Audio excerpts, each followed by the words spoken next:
The sound of that slap still rings in my head. Sharp, sudden, unreal. 1 second, the cafeteria was full of laughter and chatter. The next, it was silent. My daughter, Tiffany, stood frozen, one hand pressed to her cheek, eyes wide with shock. Across from her, Chad Abernathy, the HOA president's golden boy, smirked like he'd just won something. Teachers rushed in too late. Kids whispered. My phone buzzed with messages before she even got home. I remember the feeling, that mix of disbelief and fire. You raise your kid to be strong, kind, to walk away from trouble, but when someone hits your child, everything in you shifts. That moment changed something in me. They thought it ended with a slap. They had no idea who they'd just awakened. But let me start at the beginning.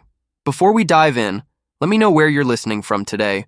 Richard and Karen Abernathy ran the Homeowners Association like it was their private empire. Every fence color, every mailbox, even where you could park, all had to meet their standards. Richard was the official president on paper, but everyone knew the real power was Karen. She had that sharp smile that never reached her eyes, the kind of person who said, "Bless your heart," but meant, "You'll regret crossing me." Their son, Chad, was the crown prince of the cul-de-sac. Good looks, bad manners, and a lifetime of getting away with everything. Teachers gave him passes, neighbors pretended not to see his attitude, and Karen's influence made sure consequences never stuck. Then there was my family. My wife, Dana, calm, smart, the kind of woman who doesn't yell when she's angry because she's already 5 steps ahead. My daughter, Tiffany, sharp as her mother, calm under fire but fearless when someone crosses the line. And me, I'm the dad who'd rather fix a broken fence than start a fight.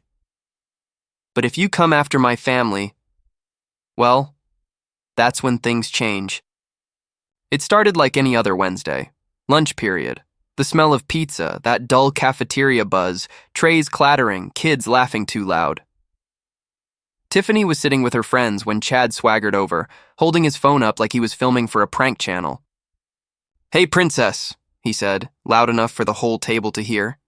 "Your dad still mowing lawns, or did he finally get a real job?"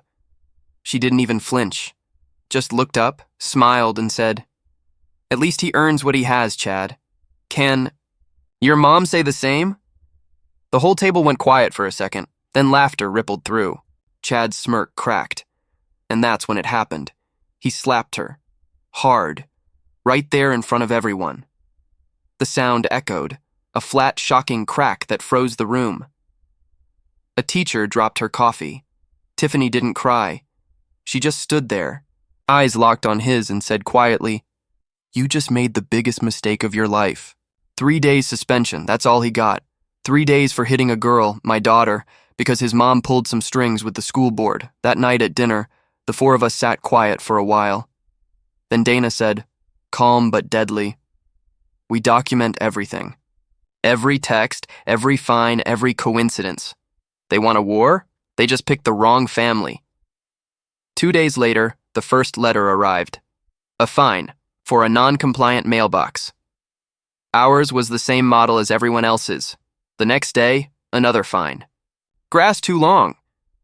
I measured it myself, 2 inches, exactly within code. Then came the vandalism. One night, our garage door was spray painted with the word trash. But when we checked the doorbell camera, there it was. Chad, hoodie half on, can in hand. Clear as daylight. We sent the footage to the HOA. By morning, they'd posted a different video on the neighborhood page, an edited clip showing Tiffany walking near the garage earlier that day. The caption, "Unfortunate incident. Parents should monitor their kids more closely."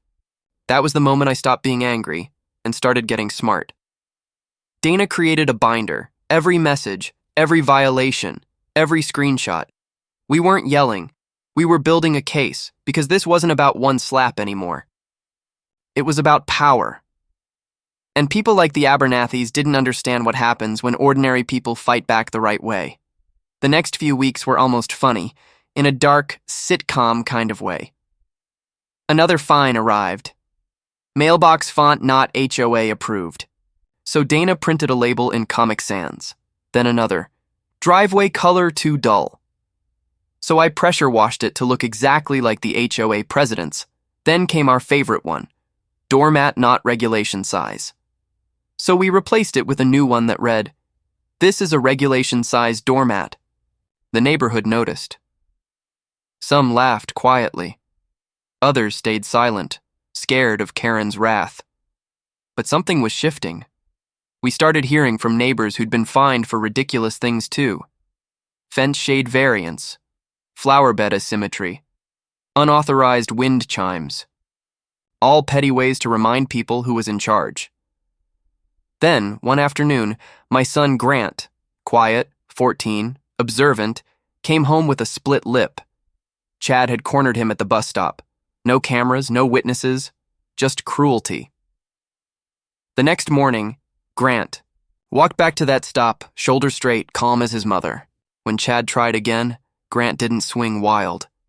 He blocked, stepped aside, and just said, "You hit the wrong family." No yelling, no threats, just confidence. Chad backed off, for the first time. That's when I realized the Abernathys were cracking. Then suddenly nothing. No fines, no posts, no late-night complaints about unsightly behavior, just silence. And that silence was worse than the noise. Until one morning, a certified letter arrived. Big red stamp, urgent HOA notice.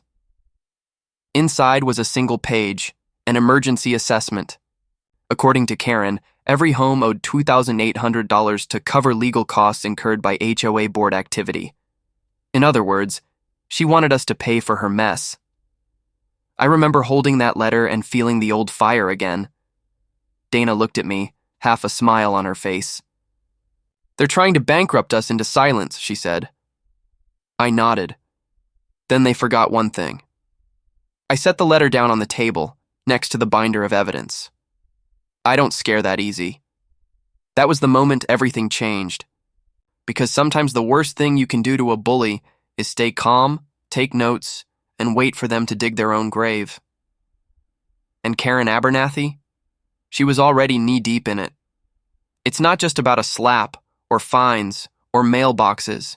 It's about power, and what happens when ordinary people decide enough is enough.